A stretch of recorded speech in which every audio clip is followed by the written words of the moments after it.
Assalamualaikum warahmatullahi wabarakatuh.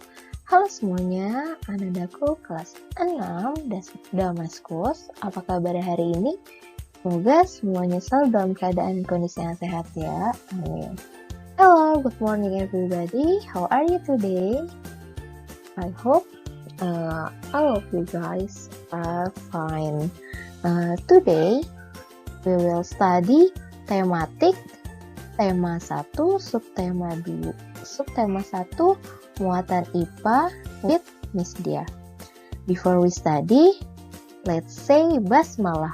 Bismillahirrohmanirrohim.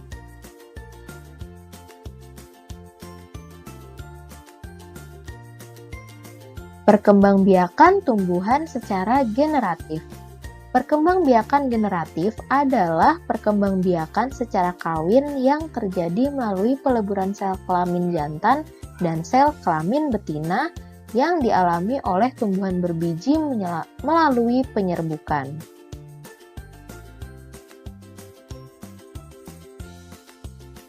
Alat perkembangbiakan tumbuhan adalah bunga. Bunga memiliki benang sari, yaitu merupakan alat kelamin jantan, dan putik alat kelamin betina pada bunga atau tumbuhan. Nah, di mana letak benang sari dan putik itu? Nah, di sini yang dilingkarin warna merah ini merupakan benang sari. Benang sari itu alat kelamin jantan dan putik alat kelamin betina. Untuk bagian bunga secara lengkap bisa buka buku tematik tema 1 yang warnanya pink, halaman 5. Atau ini Miss Dia jelaskan, di sini ada bagian-bagian bunga. Yang pertama itu ada mahkota. Mahkota itu yang biasanya bentuknya cantik itu. Yang menonjol di luar ini namanya mahkota. Nah, benang sari, kelopak yang ada di bawah, dasar bunga, tangkai bunga, bakal biji, dia ada di dalam tempatnya, terus tangkai putik, kepala putik, lalu kepala sari, dan tangkai sari. Nah, ini buku yang ada di buku tematik tema 1 halaman 5.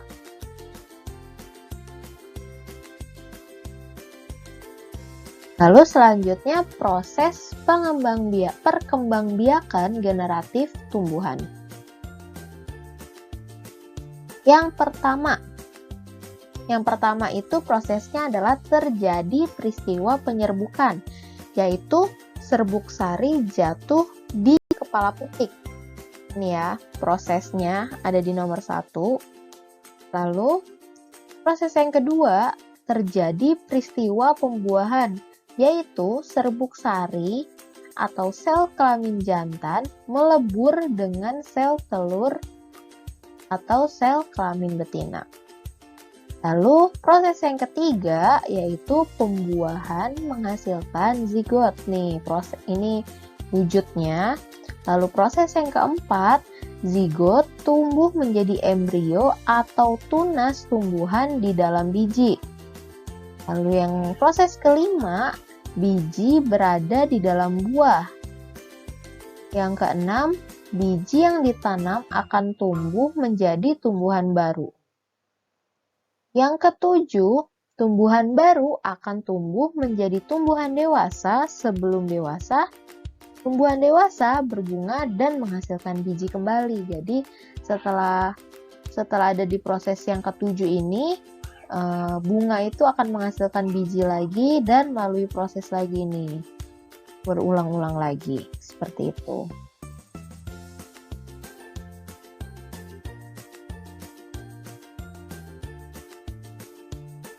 Selanjutnya macam-macam penyerbukan tumbuhan. Yang pertama ada penyerbukan sendiri. Penyerbukan sendiri itu serbuk sari jatuh di kepala putik di bunga yang sama. Ini kan di sini tadi serbuk sarinya jatuh ke kepala putik di satu bunga ini aja. Lalu yang kedua ada penyerbukan tetangga. kalau penyerbukan tetangga, serbuk sari jatuh di kepala putik pada bunga yang masih satu tumbuhan. Kalau ini kan tadi satu bunga yang penyerbukan sendiri.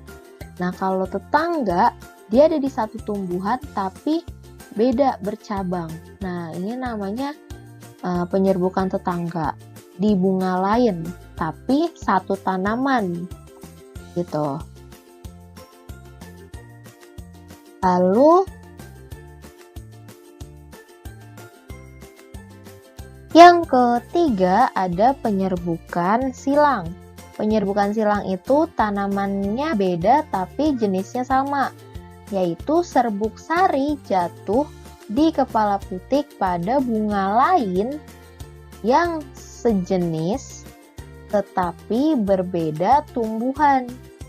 Jadi pohonnya beda tapi bunganya sama-sama satu jenis. Itu namanya penyerbukan silang. Lalu yang keempat ada penyerbukan bastar. Lain bunga, lain tanaman, lain jenis. Jadi kalau bastar ini semuanya beda. Serbuk sari jatuh di kepala putik pada bunga yang berasal dari tumbuhan yang berbeda varietas atau jenis. Jadi semuanya beda kalau penyerbukan bastar. Bunganya beda, jenisnya beda, terus tanamannya juga berbeda. Itu perbedaannya. Nah, penyerbukan tumbuhan dapat dibantu oleh angin, air, hewan, dan manusia. Nah, berikut ada hewan-hewan yang dapat membantu penyerbukan pada tumbuhan. Misalnya yang pertama ada lebah. Lebah itu membantu penyerbukan pada bunga, dan burung kolibri. Burung kolibri juga bisa membantu penyerbukan pada bunga.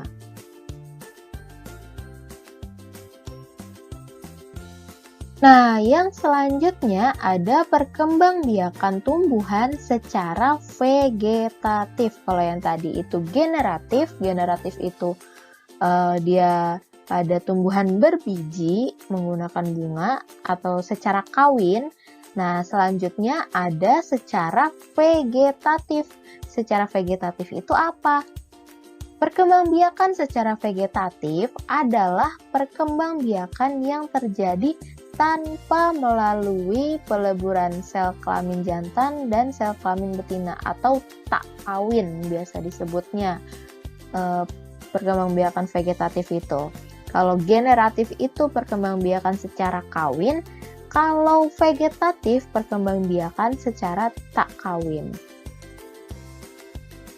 Nah, perkembangbiakan vegetatif ada yang terjadi secara alami dan buatan.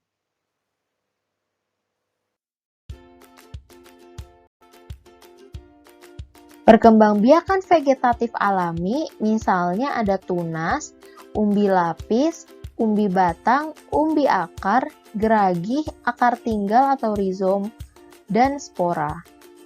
Dan untuk perkembangbiakan vegetatif buatan ada cangkok, setek batang, setek daun, merunduk, tempel atau ovulasi, dan sambung.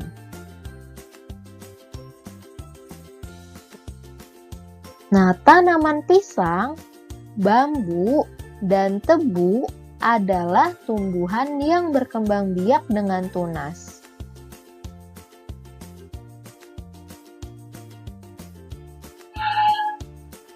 Nah, lalu tanaman bawang merah, bawang putih, dan bawang bombay adalah tumbuhan yang berkembang biak dengan umbi lapis. Lalu tanaman kentang dan ubi jalar adalah tumbuhan yang berkembang biak dengan umbi batang.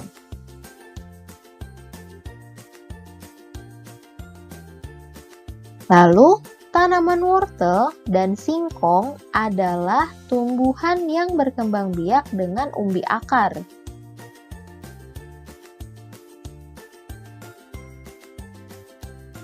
Dan tanaman stroberi adalah tumbuhan yang berkembang biak dengan cara geragih.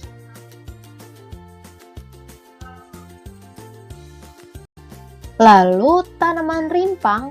Tanaman rimpang itu contohnya adalah jahe, kunyit, lengkuas, dan kencur adalah tumbuhan yang berkembang biak dengan akar tinggal atau rizom. Lalu yang terakhir ada tanaman lumut, dan tanaman paku adalah tumbuhan yang berkembang biak dengan spora. Dan yang terakhir ada tanaman yang dikembangbiakan dengan teknik sambung. Dengan teknik sambung itu tidak ada tanaman yang spesifik.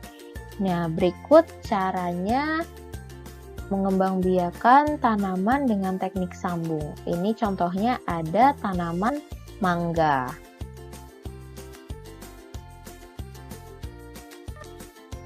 Okay, that's our lesson today. Thank you all for your attention. Before Miss closing this video, let's say Alhamdulillah together. Alhamdulillahirabbil alamin. Sampai ketemu di next video. Wassalamualaikum warahmatullahi wabarakatuh.